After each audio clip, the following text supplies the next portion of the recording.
تلگرام رو زودتر فیلتر کنید، چرخ هرچه فیسبوک پنچر کنید، آن توییتر رو ببندین با تناب، هرچه نوتبوکت جر کنید، واتساپ و لاین را نابود کنید، راه وایبر یک سره مسدود کنید، گل بگیرید آن در گوگل پلاس،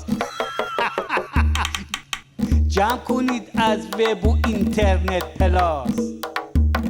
یک نفر چت کرد اندر تلگرام، هست یک کس روی خط از این نظام؟ سیدعلی ریپلای کرد و گفت من این من جانشین آن امام. کاربر پرسید حاجی چی شده؟ خانه ات ویران ز سونامی شده؟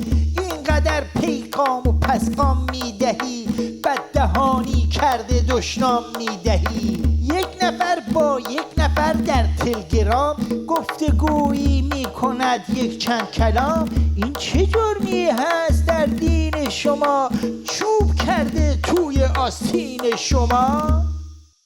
چی شده؟ سیل آمده؟ طوفان شده؟ زیر بیت تان مگر طغیان شده؟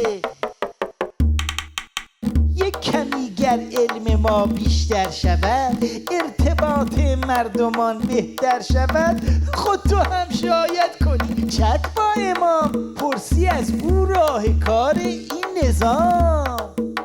سیدعلی گفت ای جناب کاربر، درد دارم من نخوردم مغز خر.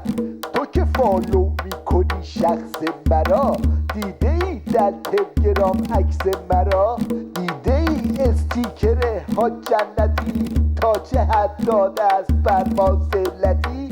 روی خط دیدی معاند آمده، جمله عالم بهر ما زد آمده.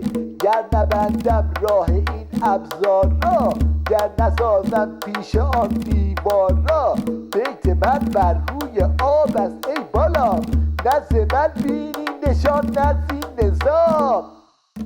کاربر گفتش تو هستی بیخبر، این کامنتم را بخوان نه بیشتر. تلگرام را گر ببندی لاین هست، جمله ایران کنون آنلاین هست. لاین رو هم گر بسته ای کوچ میکنن، هر تقلایی کنی پوچ میکنن.